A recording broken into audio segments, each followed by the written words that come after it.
Timnas U17 Indonesia gelar uji coba ganda melawan India di Bali. Nova Arianto soroti tantangan fisik Timnas U17. Justin Hubner, si preman lembut di balik lapangan hijau. Resmi digelar di SUGBK, laga Timnas Indonesia versus Australia siap panaskan Senayan. Erick Thohir dan Sintayong mantapkan strategi Garuda. Penentuan nasib Martin Paes, sidang FIFA jadi penentu masa depan kiper FC Dallas bersama Timnas Indonesia.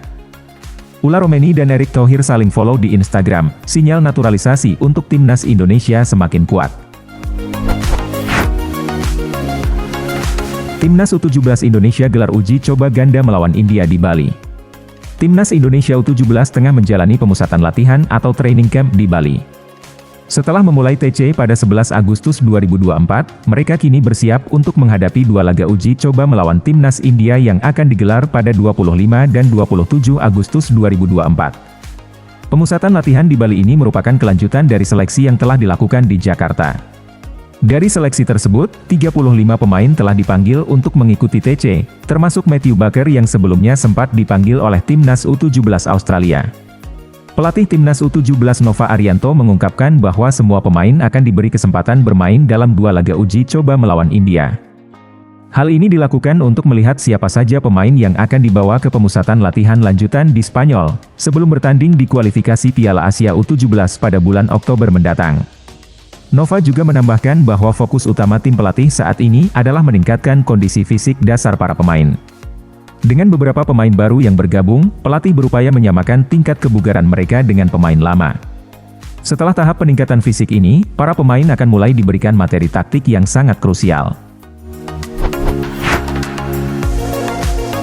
Nova Arianto soroti tantangan fisik Timnas U17.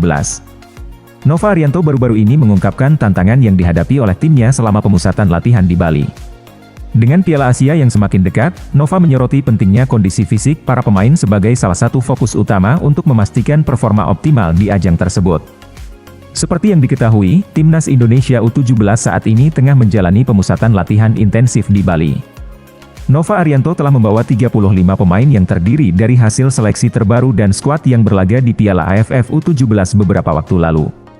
TC ini dirancang untuk mengintegrasikan pemain baru dan lama serta mempersiapkan tim menghadapi tantangan besar di kualifikasi Piala Asia U17.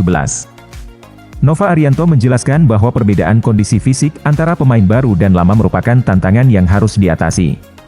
Ia menekankan bahwa perbedaan ini tetap menjadi perhatian karena intensitas latihan di klub masing-masing pemain bisa sangat bervariasi. Oleh karena itu Nova berencana untuk memperbaiki kondisi fisik para pemain secara bertahap selama TC ini. Setelah melakukan tes awal di Bali, Nova merasa cukup puas dengan kondisi pemain lama yang masih dalam keadaan baik. Namun ia mencatat adanya jarak fisik yang harus dijembatani antara pemain lama dan baru. Nova berharap pemain baru dapat bekerja lebih keras untuk meningkatkan kapasitas fisik mereka. Justin Hubner, si preman lembut di balik lapangan hijau. Di balik citra keras dan agresif yang dikenal di lapangan, Justin Hubner menyimpan sisi lembut yang jarang diketahui publik. Meski dikenal sebagai preman timnas karena gaya permainannya yang tanpa kompromi, Hubner ternyata adalah sosok yang sangat menyayangi kedua orang tuanya.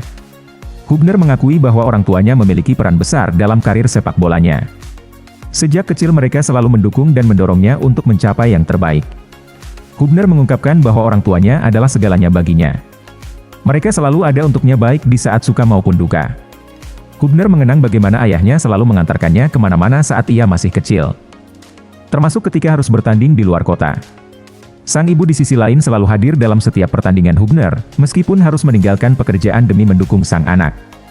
Selain dukungan emosional dan logistik, Hubner juga mewarisi gaya permainan keras dari sang ayah. Ia bercerita bahwa ayahnya adalah sosok yang sangat agresif di lapangan, selalu berjuang dengan keras untuk meraih kemenangan.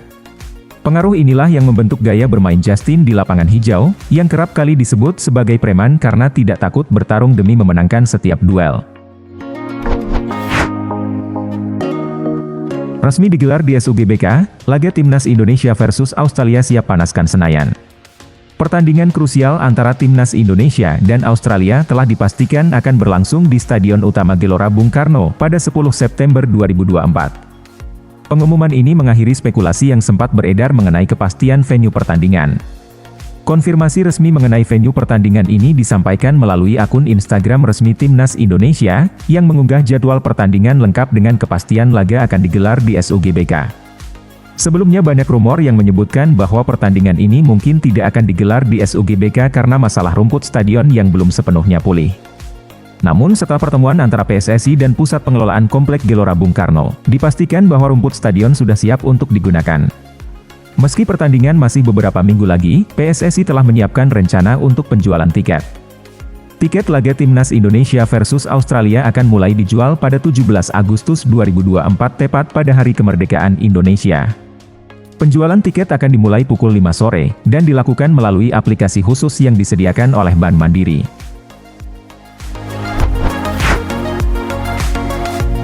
Erick Thohir dan Sintayong mantapkan strategi Garuda. Kesiapan Timnas Indonesia dalam menghadapi tantangan besar di putaran ketiga kualifikasi Piala Dunia semakin matang. Ketua Umum PSSI Erick Thohir menggelar pertemuan penting dengan Sintayong untuk membahas langkah strategis. Pertemuan antara Erick Thohir dan Sintayong menjadi momen penting untuk menegaskan kesiapan tim.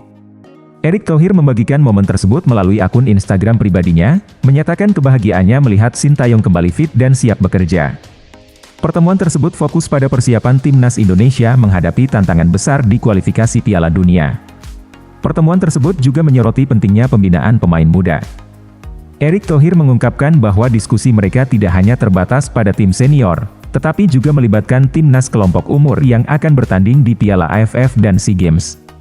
Fokus ini menunjukkan komitmen PSSI dalam membangun fondasi kuat bagi masa depan sepak bola Indonesia. Kembalinya Sintayong ke tanah air turut dibarengi dengan kedatangan sejumlah pelatih asal Korea Selatan lainnya yang akan memperkuat staf kepelatihan Timnas Indonesia.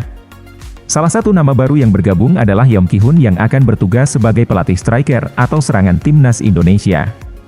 Kehadiran staf baru ini diharapkan dapat memberikan dimensi tambahan dalam strategi permainan Garuda di lapangan. Penentuan nasib Martin Paes, sidang FIFA jadi penentu masa depan kiper FC Dallas bersama Timnas Indonesia. Sidang FIFA yang digelar hari ini merupakan momen krusial bagi Paes dan PSSI. Sekjen PSSI Yunus Nusi sebelumnya telah mengonfirmasi bahwa hasil sidang ini akan diumumkan pada 18 Agustus 2024. Yunus Nusi menyatakan bahwa PSSI akan berusaha keras agar FIFA menyetujui proses perpindahan Federasi Martin Paes.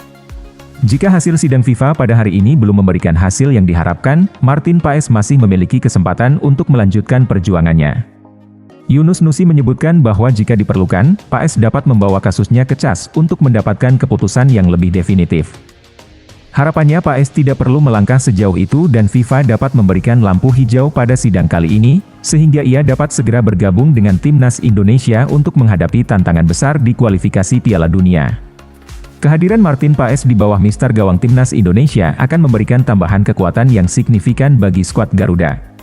Sebagai kiper dengan pengalaman bermain di MLS bersama FC Dallas, Paes diharapkan mampu memberikan stabilitas dan kepercayaan diri di lini belakang Timnas Indonesia. Ula Romeni dan Erick Thohir saling follow di Instagram, sinyal naturalisasi untuk Timnas Indonesia semakin kuat. Sebuah sinyal kuat mengenai potensi naturalisasi kembali muncul. Kali ini perhatian tertuju pada Ula Romeni yang baru-baru ini menunjukkan interaksi menarik dengan Ketua Umum PSSI Erick Thohir di media sosial. Keduanya saling mengikuti akun Instagram masing-masing, sebuah langkah yang seringkali menjadi kode awal dalam proses naturalisasi pemain untuk memperkuat Timnas Indonesia. Nama Ula Romeni sudah lama beredar sebagai salah satu kandidat kuat pemain naturalisasi. Pemain berusia 23 tahun ini memiliki darah Indonesia dari neneknya yang berasal dari Medan. Potensi naturalisasi Ula Romeni semakin menarik perhatian. Terutama karena Timnas Indonesia saat ini sangat membutuhkan tambahan amunisi di lini depan. Interaksi antara Erick Thohir dan Ula Romeni di Instagram langsung memicu spekulasi publik. Langkah saling follow di Instagram antara seorang pemain keturunan dan Ketua Umum PSSI seringkali diartikan sebagai kode kuat bahwa proses naturalisasi sedang berjalan. Biasanya setelah interaksi ini, langkah selanjutnya adalah kedatangan pemain ke tanah air dan pertemuan resmi dengan Erick Thohir. Jika proses naturalisasi Ula Romeni berhasil, kehadirannya akan memberikan dampak signifikan bagi Timnas Indonesia. Sektor penyerang memang menjadi salah satu titik lemah skuad Garuda. Ula Romeni dengan pengalaman bermain di Liga Eropa, diharapkan dapat membawa ketajaman dan kualitas yang dibutuhkan di lini serang Indonesia.